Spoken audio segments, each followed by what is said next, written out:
अब देखो क्वेश्चन, पहले तो शॉर्ट क्वेश्चन है। यहाँ पे एक ट्रिक, बार बार बोल रही हूँ, ये चीज़ फिर से मत बोलना कि मैम आपने नहीं बोला। The candidate is expected to answer each question in about 1.5 page.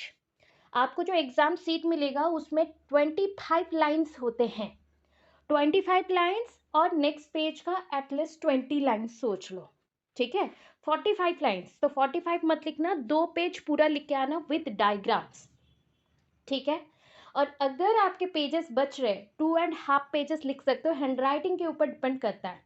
आपका मिनिमम होना चाहिए 2 पेज, मैक्सिमम हम आप 2.5 लिख सकते हैं, 2.5, उससे ज़्यादा मत लिखिएगा, टाइम बहुत ही आपका प्रॉब्लम होगा, क्योंकि एक शॉर्ट क्वेश्चन आपको 7 से 10 मिनट के अंदर लिखना है। अगर टाइम मैनेज नहीं कर पा रहे हो तो एक ही शॉर्ट क्वेश्चन के पीछे 20 मिनट बैठे रहोगे एंड छूट जाएगा क्वेश्चन, समझ के चलो। क्विक कंसेप्ट, तो पहला ही कंसेप्ट आपका आ रहा है, क्वेश्चन आया है, right the scope of philosophy. Philosophy का स्कोप दीजिए। जो लॉन्ग क्वेश्चन था आपको पढ़ाया था फर्स्ट डे फर्स्ट यूनिट का, फिलोसॉफी पोर्शन का, वही है। फिलोसॉफी क्या है लिखना है, इंट्रोडक्शन, मीनिंग, डेफिनेशन। डेफिनेशन यहाँ पे बहुत इंपॉर्टेंट है, तो वेस्टर्न एंड ईस्टर्न का डेफिनेशन देना है। वेस्टर्न फिलोसॉफर से, ईस्टर्न फिलोसॉफर से दो दो डेफिनेशन दोगे, और थोड़ा सा फिलोसॉफी क्यों यूज़ होता है, स्कोप मतलब उसके यूजेस, कहाँ कहाँ पे यूज़ होगा उसको लिखना है, ठीक है। उतना कंक्लूजन नहीं चाहिए, ठीक है। 1 पेज आपका स्कोप रहेगा। आप डायग्रामेटिक दे सकते हो, पॉइंट वाइज दे सकते हो। पैराग्राफ राइटिंग मत करना। इंट्रोडक्शन बस पैराग्राफ में रहता है, बाकी कोई भी चीज़ पैराग्राफ में नहीं राइट होगा, ठीक है। उसके और में क्वेश्चन आ रहा है, ब्रीफली एक्सप्लेन नास्तिक, स्पेलिंग रॉन्ग हो सकता है तो नास्तिका हो गया है, बट नास्तिक स्कूल ऑफ इंडियन फिलोसॉफी, नास्तिक आस्तिक दोनों आपको पढ़ाया गया था। एक चार्ट बना के याद करना, मैंने 1.1 1.2 जब कंप्लीट किया था उसके साथ ही था, उसको लिखना है। तो पहला तो क्वेश्चन में इंडियन फिलोसॉफी लिखा है ना, तो इंडियन फिलोसॉफी को हाफ पेज डिस्क्राइब करोगे। फिलोसॉफी क्या है, फिलोसॉफी का इंट्रो, मीनिंग, डेफिनेशन, उसके साथ इंडियन फिलोसॉफी में जो आत्मदेवारे द्रष्टव्य ये लाइन है एक्सप्लेन करोगे, संस्कृत वर्ड। उसके बाद ही आप आस्तिक और नास्तिक जो स्कूल ऑफ फिलोसॉफी है दोनों को थोड़ा थोड़ा लिखोगे, नास्तिकों को थोड़ा थोड़ा पॉइंट में एक्सप्लेन करोगे, ठीक है। Explain the types of education, कितने टाइप्स में है एजुकेशन, एजुकेशन का इंट्रो, मीनिंग, डेफिनेशन, फिर एजुकेशन के टाइप्स देने हैं। बताओ कितने टाइप का है, आईसीटी में भी है, इसमें भी है, 3 टाइप्स पूरा लिखना, ठीक है। बुक में कहीं कहीं पे 2 टाइप्स मेंशन है, 2 टाइप्स कोई नहीं लिखेगा, 3 टाइप्स पूरा लिखोगे। Formal, informal, non formal, explain करोगे शॉर्टकट मैनर पे, ठीक है। इसका 5 लाइन, उसके 5 लाइन, उसके 5 लाइन, इतने में आपके 2 पेज पूरा कंप्लीट, ठीक है। नेक्स्ट और में देखो, discuss the relationship between education and philosophy. बहुत बढ़िया क्वेश्चन है। 1 पेज फिलोसॉफी लिखना है, 1 पेज एजुकेशन लिखना है, और एक डायग्राम याद होगा। देखो फिलोसॉफी का इंट्रो, मीनिंग, डेफिनेशन, उसके थोड़े से कैरेक्टर्स, एजुकेशन का भी सेम, और एक डायग्राम बनाया था हमने, फिलोसॉफी को यहाँ पे रखा, एजुकेशन को यहाँ पे रखा, ये रिलेशनशिप ड्रॉ करके आना है, ठीक है। This is the relationship between the education and philosophy, ये डायग्राम वहाँ पे लास्ट में ड्रॉ होगा। फिर 3rd नंबर क्वेश्चन आता है, write a short note on education in Muslim India. Muslim India मतलब ये यूनिट 2 का क्वेश्चन है, वो भी आपको बोल दूँ, बिफोर इंडिपेंडेंस पीरियड। अब बताओ इसका अदर नेम क्या है, मुस्लिम इंडिया का मतलब कौन सा एजुकेशन पीरियड का पूछ रहा है। Islamic, medieval period, medieval Islamic period. तो इस्लामिक का जो आपको मैंने बोला था 10-15 लाइन आपको लिखना है, ठीक है। अब वही लिखोगे, medieval period, Islamic education system, पर्दा सिस्टम, फिर कुरान पढ़ाना है, आपके लैंग्वेज में यूज़ होगा, जैसे पारसी हो गया, उर्दू हो गया, वो उसको ज़्यादा फोकस दिया जाएगा, उसके मेरिट डिमेरिट्स, ठीक है। आपको सोचना है, 2 पेज में अच्छे से लिखना, और मेन वर्ड्स को अंडरलाइन जरूर करना, भूलना मत, ठीक है। और भूल के आओगे मार्क्स कम आएगा, फिर नहीं बोलना कि मैम हमने लिखा था मार्क्स नहीं आया।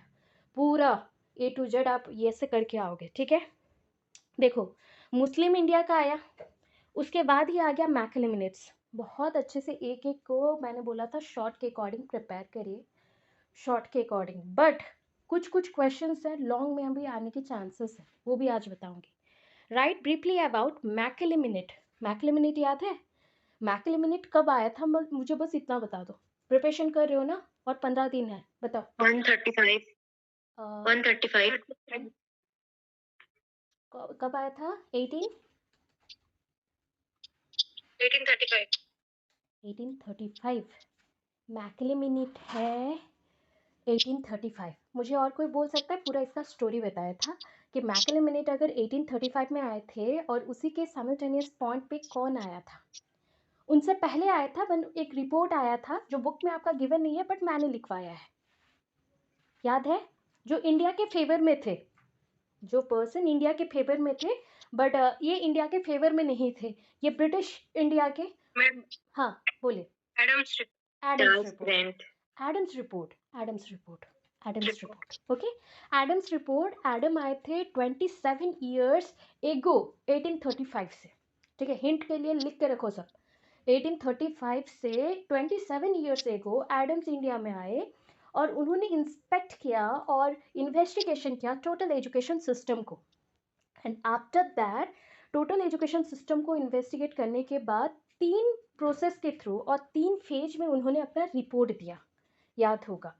फर्स्ट रिपोर्ट था पूरा complete digestion of the all reports, जितने भी पहले रिपोर्ट कमीशन आए हैं सबका एक मिला जुला ड्राफ्ट बना के दिया उन्होंने। सेकंड रिपोर्ट क्या था ना, सेकंड रिपोर्ट उन्होंने क्या किया, कुछ डिस्ट्रिक्ट्स में चेक किया, ठीक है, कुछ जगह पे चेक किया। थर्ड रिपोर्ट भी वैसा ही था, जैसे 5 डिस्ट्रिक्ट लिए वहाँ पे चेक किया और उसके बाद 2 पार्ट में उसको दिया। एक तो है कि उन्होंने रिकमेंडेशंस के फॉर्म में दिए, एक है क्या क्या मॉडिफिकेशन चाहिए। उतना नहीं लिखना है, बस मैं आपको हिंट के लिए दे रही हूँ, ठीक है। उसी पीरियड में 1835 में मैकिलिमिनेट्स आए और मैकिलिमिनेट्स का एक थ्योरी है बहुत अच्छा सा, बता सकते हो? रिच पर्सन्स को पढ़ाना है और पुअर्स को नहीं पढ़ाना है। उनको जब रिच पढ़ेंगे उसी को देख के वो सीखेंगे और आने को ट्राई करेंगे। कौन सा थ्योरी था? ऐसा कुछ था, ऐसा कुछ था। Filtration theory downward filtration theory, full पूरा बोलना। डाउनवर्ड हाँ, डाउनवर्ड फिल्ट्रेशन थ्योरी आपके बुक में है। फिल्ट्रेशन थ्योरी मैंने जो नोट्स भी दिया है उसमें भी है, डाउनवर्ड फिल्ट्रेशन थ्योरी। एंड इन्होंने 1 लाख रुपीज़ बोला कैसे खर्च करना है, बट प्रॉपर नहीं बोल पाई, इसलिए इनको रिजेक्ट कर दिया गया। ठीक है, इसी टाइम पे एक कंट्रोवर्सी भी था। देखो मैं आपको रिवाइज भी करा रही हूँ, आप लोग बोलते हो ना रिवाइज नहीं होता है। इसी टाइम एक कंट्रोवर्सी भी हुआ। कौन सा कंट्रोवर्सी था? Anglicist and Orientalist controversy. Anglicist and Orientalist. Orientalist कौन होता है? जो कि गांव के रहने वाले हैं, जो इंडिया के रहने वाले हैं, इंडिया के बारे में सोच रहे हैं, इंडियन एजुकेशन को कैसे प्रमोट करें उसके लिए सोच रहे हैं। उन्होंने बोला कि हम पाठशालाओं को आगे बढ़ाएंगे, हमें 1 लाख रुपया दे दो, हम एजुकेशन सिस्टम में इंडियन एजुकेशन सिस्टम को आगे लेके जाएंगे। उसके ऑपोजिट में अंदर मतलब अदर हैंड में अंडर ब्रिटिश गवर्नमेंट जो उनके अपोज में थे वो थे एंग्लिसिस्ट। मतलब वो हाफ इंडियंस हाफ ब्रिटिशर्स हैं, दे फॉलो ब्रिटिशर्स, वो फॉलो करते थे ब्रिटिशर्स को। तो उनका पॉइंट ऑफ व्यू था कि हमें दे दो, हम western culture and western education with English literature आगे बढ़ाएंगे। ठीक है, इन पॉइंट्स के साथ आपको मैकिलिमिनेट्स देना है। मैकिलिमिनेट्स आपको 2 पेज में देना है, मैंने बहुत कंसेप्ट बोल दिया। ठीक है, फिर नेक्स्ट देखो, salient features of NEP 1986। Salient मतलब क्या है? इंपॉर्टेंट, इंपॉर्टेंट फीचर्स, और कुछ मत समझना। साइलेंट फीचर नहीं बोला, सालिएंट बोल रहा है, इंपॉर्टेंट फीचर्स है। Important features of NEP 1986। मैंने पूरा शॉर्टकट माइंड मैप इसका लिखवाया है, पूरा पढ़ाया था। शॉर्टकट माइंड मैप है सबके पास? लिखे हो कि नहीं? संडे के क्लासेस में ऑफलाइन में हुआ था और उसको ग्रुप में सेंड किया गया था। ये सारी चीज़ें रखो। 2 पेज में इसको लिखवाया गया था, 1 पेज 2 पेज वाला इंफॉर्मेशन रखना। 1986 बहुत इंपॉर्टेंट है, इसको foundational national policy of education बोलते हैं। And after Kothari commission 1964 to 66 के बाद ये आया था। ठीक है, एंड इसमें मेंशन किया गया था ऑपरेशन ब्लैक बोर्ड के बारे में। And under operation black board main important point ये था कि गर्ल्स एजुकेशन को सपोर्ट करना, साइंस सपोर्ट करना, साइंस को सपोर्ट करे तो उसके लिए text book publication plus science related जो भी किट्स हैं एड्स हैं वो दिया जाएगा। प्लस अगर एजुकेशन सिस्टम को प्रमोट करना है, duster, black board, chalk board सब कुछ देना है। फिर बॉयज़ एंड गर्ल्स जैसे इक्वली पढ़ सके तो उसके लिए toilet facilities and teacher facilities रहेंगे। पीपल टीचर रेशियो को फोकस किया गया, early childhood care and education को फोकस किया गया, ST/SC रिजर्वेशंस को फोकस किया गया, जैसे इनके लिए 25% रिजर्वेशन कोटाज रखा जाए हर एक स्कूल में, जैसे ये बच्चे आके फ्रीली पढ़ सके। फ्री एंड कंपलसरी एजुकेशन रखा गया up to 14 years of age. ठीक है, बाकी जितने भी पॉइंट्स थे इसी के अंडर आएंगे। इतना भी लिख के आते हो और उसको एक्सप्लेन करके आते हो तो आपके 2 पेज आराम से हो जाएंगे। ठीक है, NEP 1986 में इससे ज़्यादा एक्स्ट्रा कुछ नहीं है। ठीक है, right briefly about ancient system of education. अब बताओ इसमें क्या लिखोगे? एंशियंट सिस्टम ऑफ एजुकेशन है, एंशियंट बोला गया है। मैम जैनिज्म बुद्धिज्म वैदिक पीरियड। पहले वैदिक लिखोगे, फिर बुद्धिज्म लिखोगे, फिर जैनिज्म लिखोगे। एक याद है, एक पूरा आपको चार्ट दिया गया है टाइम के अकॉर्डिंग पूरा एंशियंट पीरियड, फिर आपका medieval period, British period and modern period आप लोगों ने लिखा होगा कॉपी में। ठीक है, कि कौन सा पीरियड में क्या आया था, कौन सा टाइप ऑफ एजुकेशन आए थे, उसको पहले लिखोगे, उसके बाद इसको एक्सप्लेन करना। अभी एंशियंट पीरियड ऑफ एजुकेशन में ये 3 सिस्टम आएंगे। मिडिवल को ज्वाइन नहीं करोगे, मिडिवल को यहाँ पे ऐड नहीं किया जाएगा। वैदिक पीरियड में आपका वेदास, 4 वेदास के बारे में आपको लिखना है, एक एक लाइन में जो लिख रहे हो। फिर वैदिक सिस्टम में संस्कृत में पढ़ाई होता था, तो जो भी सब्जेक्ट्स लिख रहे हो तो संस्कृत में ही पढ़ाई होगा, वो भी मेंशन करना। टीचर एंड स्टूडेंट एक ही जगह रहते थे, एक गुरुकुल सिस्टम में बोल सकते हैं या आश्रम में रहते थे। और स्टूडेंट्स टीचर के लिए आम लाता था। आम मतलब वो मैंगो वाला आम नहीं, इसको आलम बोल सकते हो अगर प्रोनाउंसिएशन नहीं आता है। ALM मतलब भिक्षुक बन के भिक्षा लेके आना, जैसे टीचर का पेट भर सके, मतलब वहाँ पे गुरु दक्षिणा हो गया वन काइंड ऑफ। टीचर को कोई भी पैसे नहीं मिलते थे, उसके ऑपोजिट में उनके फादर, मतलब जो बच्चों के फादर हैं, वो कुछ भी दान धन करते थे। ठीक है, गुरु और शिष्य का रिलेशन कैसा था? यहाँ पे गर्ल्स एजुकेशन नहीं था, गुरु शिष्य का relation one kind of father and son का रिलेशन जैसा था। गुरु शिष्य को हर एक चीज़ बताता था through the practical and the dictation knowledge, मतलब डिक्टेशन टाइप ऑफ मेथड। यहाँ पे बच्चों को बस सुनना था, तो यहाँ पे गुरु थे एक्टिव प्रेजेंटर और एक्टिव स्पीकर, एंड जो स्टूडेंट्स हैं या फिर जो शिष्य हैं वो लिसनर होंगे। ठीक है, एक बात याद रखो, वैदिक में हमेशा गुरु और शिष्य ही लिखना, वहाँ पे टीचर एंड स्टूडेंट मत लिखना। ठीक है, नेक्स्ट आपका जैसे बुद्धिज्म है, जैनिज्म है, ये दोनों लगभग सेम पीरियड में बोला गया है, कुछ टाइम के इधर उधर है। बुद्धिज्म के प्रवर्तक कौन है वो आप बोलोगे, फाउंडर कौन है? That is Gautam Buddha. And Jainism में महावीर जैन है। बहुत सारे तीर्थंकरस हैं, उनमें से महावीर जैन लास्ट में थे, इसलिए जैनिज्म उनके नाम से अभी चल रहा है। और गौतम बुद्ध ही हैं, और उनके नाम से बहुत सारे स्तंभ, स्तूपस, बहुत सारे आश्रम ओपन हुए हैं। उनका जीवन एक मॉन्क जैसा होता है। यहाँ पे मॉन्क है जो एजुकेटेड होते हैं, बहुत सारे ज्ञान प्राप्त किए रहते हैं थ्रू तपस्या, पेनांस। तो वही अपने बच्चों को मतलब जो स्टूडेंट्स आते हैं, जो शिष्य हैं, उसको पढ़ाते हैं, ज्ञान देते हैं। उनका दायित्व रहता है उनको पूरा ये करने का। एंशियंट में, वैदिक में जैसा था सेम है, भिक्षा लाना, केयर करना, गुरु को सम्मान देना, गुरु जो भी बोले सर झुका के मान जाना, वो। और निर्वना लिखोगे, उपनयन विधि लिखोगे, फिर छोड़ दोगे। मतलब ये सोच लो, आपको शॉर्ट पूरे पॉइंट फटाफट लिखना है, 2 से 2.5 पेज। अगर एक शॉर्ट क्वेश्चन ऐसा है जहाँ पे एक पेज लिखना पड़े, तो उसको आप 3 पेज भी लिखो, बट लिख के आना। उसका डिमांड वही है, उस शॉर्ट क्वेश्चन का डिमांड वही है। 1.5 पेज बोल के 1.5 पेज में ख़त्म मत करना, मार्क्स नहीं आएगा, फेल हो जाओगे। बार बार बोल रही हूँ, रिपीट कर रही हूँ। ठीक है, आगे चलते हैं। बच्चे ने फ़ोटो क्लिक किया हुआ है, इस वजह से थोड़ा सा प्रॉब्लम है, रुको 1 सेकेंड। नंबरिंग देखते हुए, प्रॉपर नंबरिंग के साथ आप क्वेश्चन अटेंड करोगे। अगर टाइम मैनेज नहीं कर पा रहे हो, पहले लॉन्ग क्वेश्चंस लिखना।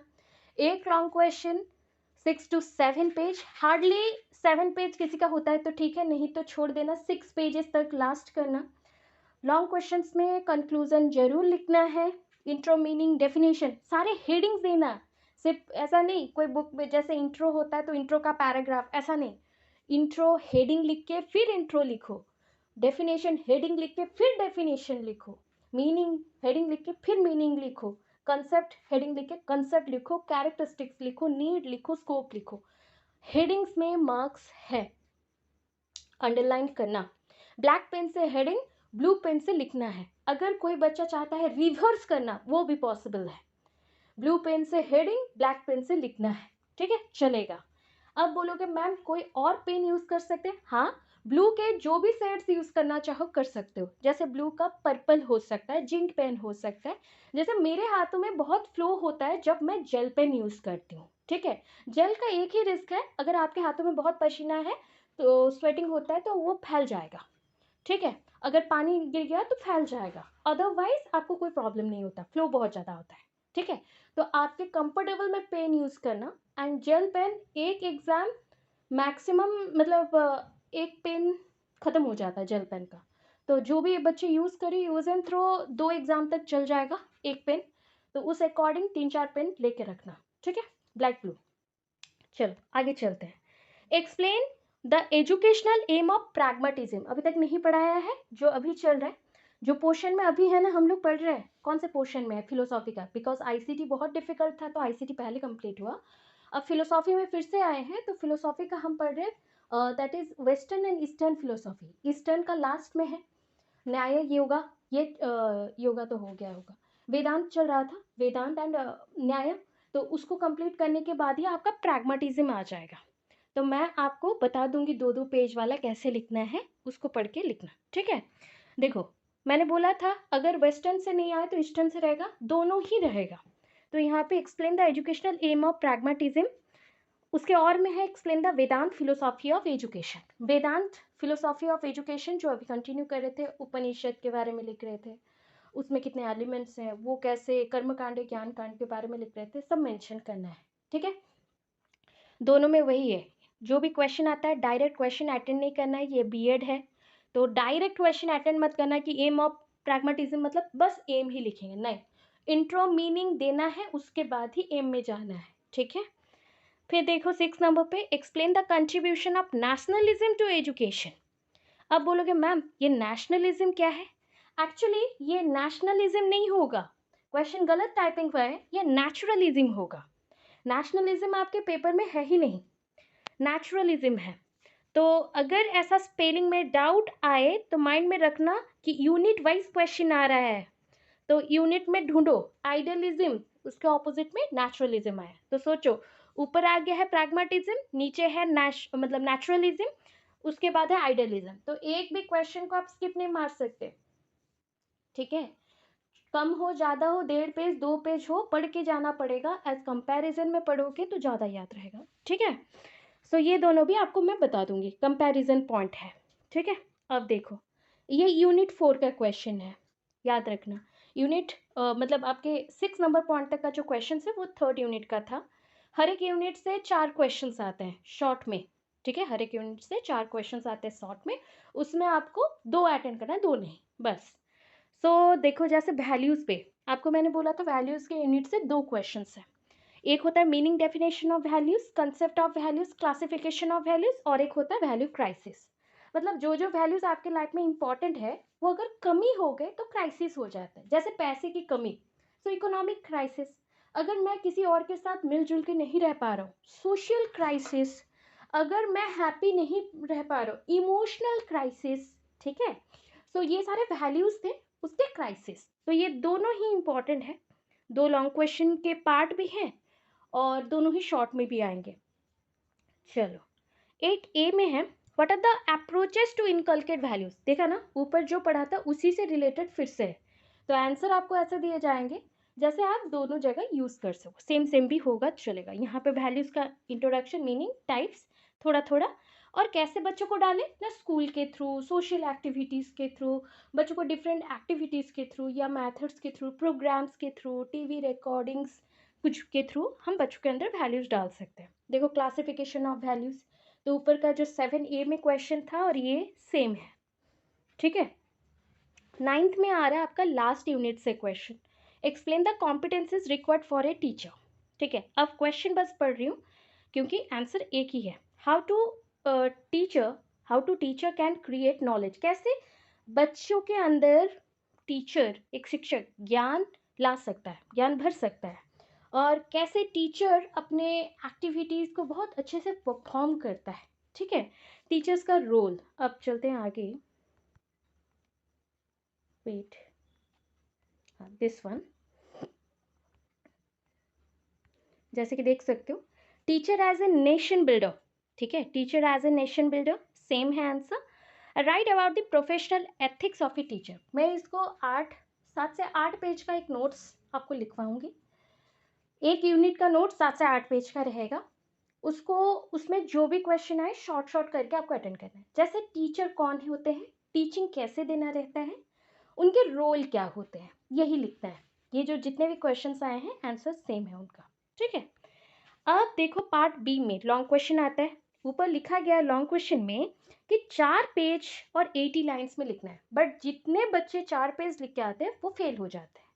तो विथ कंसेप्ट अंडरलाइनिंग क्वेश्चन लिखने के बाद प्रॉपरली अगर लिखते हो तब आप डिमांड कर सकते हो कि आप अच्छे मार्क्स से पास करेंगे। ठीक है, देखो ये मत बोलना कि हम फेल हो गए मैम।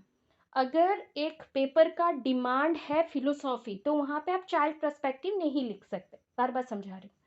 अगर एक पेपर का आईसीटी का डिमांड है, कंप्यूटर रिलेटेड नॉलेज का डिमांड है, वहाँ पे आप इंग्लिश नहीं लिख सकते हो।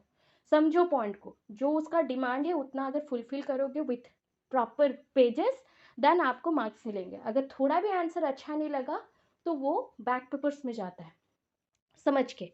तो आपको 80 जो लाइन्स है, 80 लाइन्स नहीं, आप याद रखना आपको लिखने हैं 6 पेज।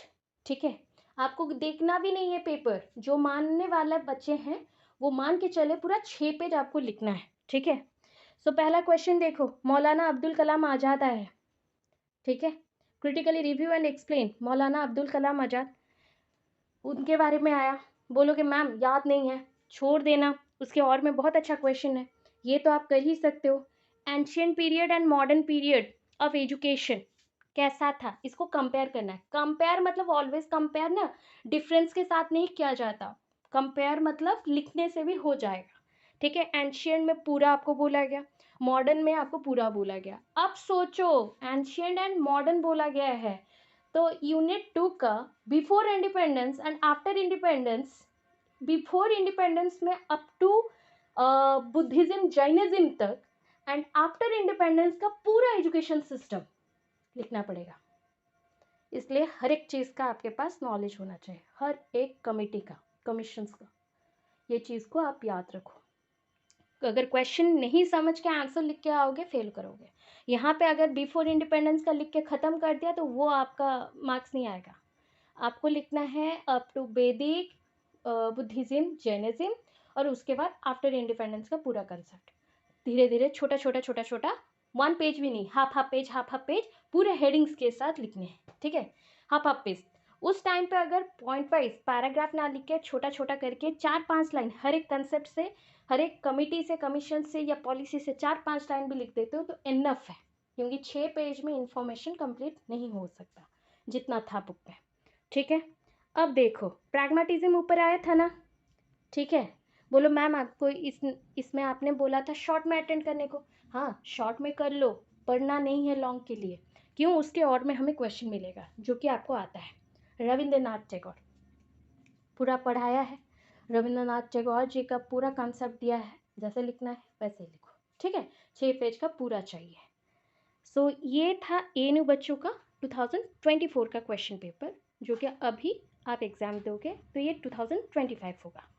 ठीक है, this the question paper for the YVU 2024 वाले ही बैच, मतलब ये बच्चे पास आउट करेंगे 2025 में ही, और इनका एग्ज़ाम अभी फर्स्ट एंड थर्ड सेम एक साथ है, सेकंड एंड फोर्थ एक साथ दे रहे हैं।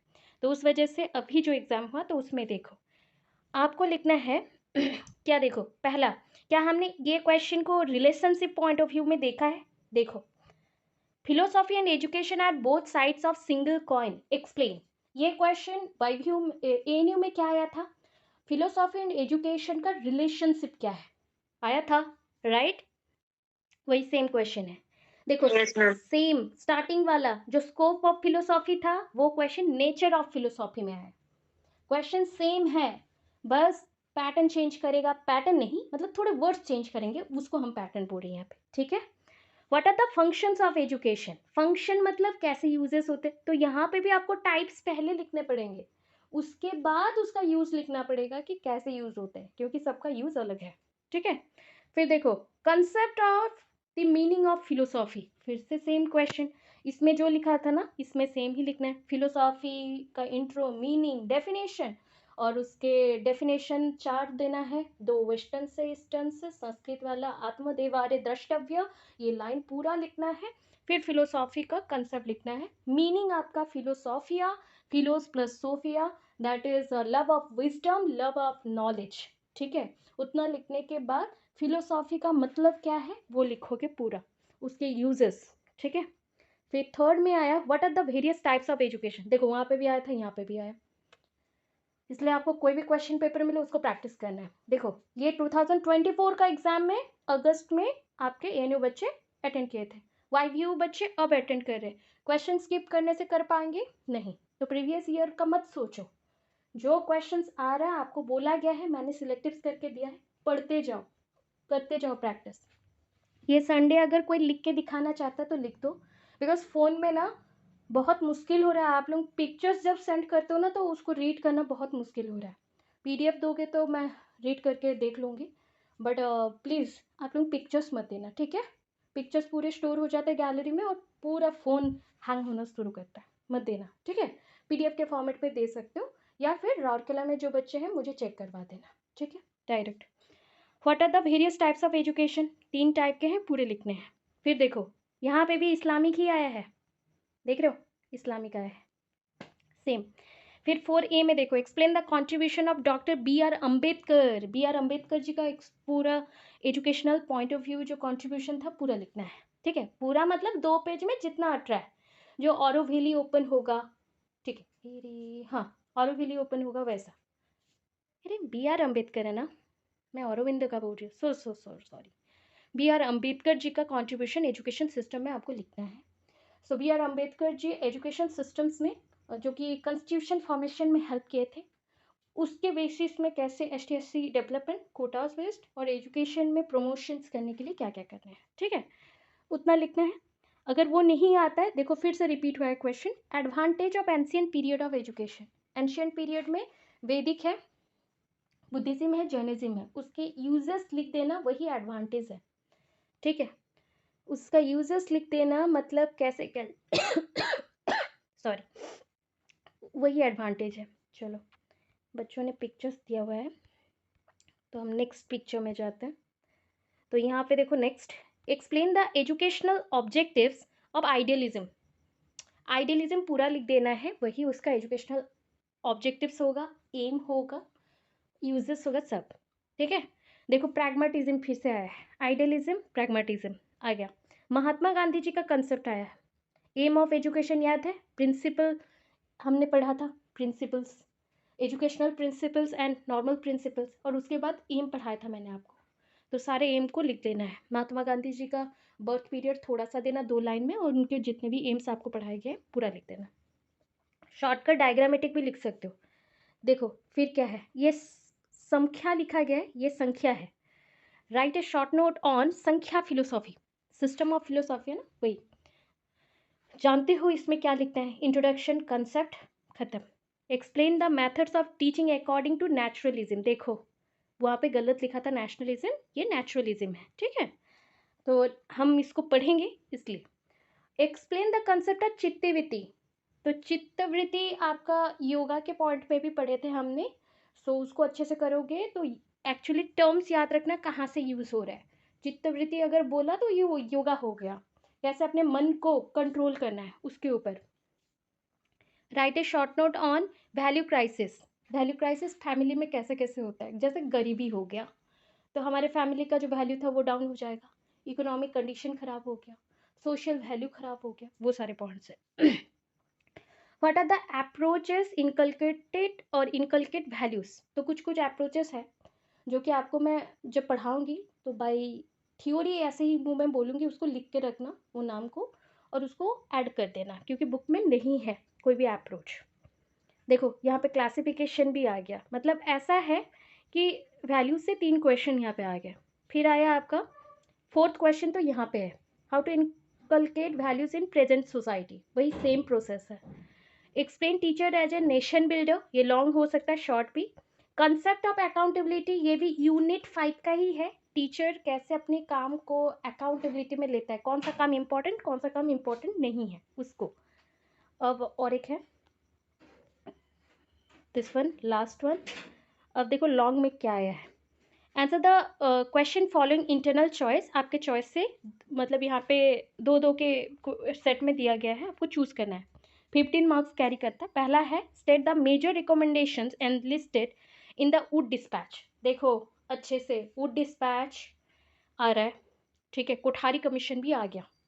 तो जैसे Wood dispatch, Macaulay minute, Kothari commission, SEC और UEC, ये सबको एज ए लॉन्ग भी 5-6 पेज का पढ़ के जाना। नोट्स है उतना दिया गया है आपको, ठीक है, पढ़ के जाओगे, कुछ भी हो सकता है। ANU का अभी तक वैसा नहीं आया है, बट बोल भी नहीं सकते ना, YVU का ऐसा दिया है, मतलब अगर वही सिस्टम को फॉलो कर लिया एंड क्वेश्चन पेपर बना दिया तो सेम आ सकता है, ठीक है। Explain yoga principle, yoga principle मतलब आपका योगा फिलोसॉफी, ठीक है। फिर है write about influence of western school of philosophy. Western मतलब समझ रहे हो ना, आइडियलिज्म, प्रैग्मेटिज्म, नेचुरलिज्म, एग्जिस्टेंशियलिज्म, सब 2-2 पेज करके लिखना है, 1.5 पेज 2 पेज ऐसे करके लिखने, तब जाके ये खत्म होगा। इसलिए इसको बोला था कि एट ए टाइम प्रिपेयर करना, ठीक है। इतना क्वेश्चंस आए हुए हैं आपके फिलोसॉफी पेपर्स में, इसको आप प्रिपेयर करो। अभी तक जो बच्चे प्रिपेयर नहीं हुए हैं, एटलीस्ट ये सारे क्वेश्चंस को प्रिपरेशन करना शुरू करें। आप पूरा अच्छे मार्क्स से पास हो जाओगे, मतलब 80% तक भी आ सकता है, जिस बेसिस पे आपको बोला गया, गाइड किया गया। ये कंप्लीट हो जाएगा फिलोसॉफी। मैं चाइल्ड पर्सपेक्टिव, अदर क्वेश्चंस भी आपको बता दूंगी किस टाइप का लिखना है, ठीक है।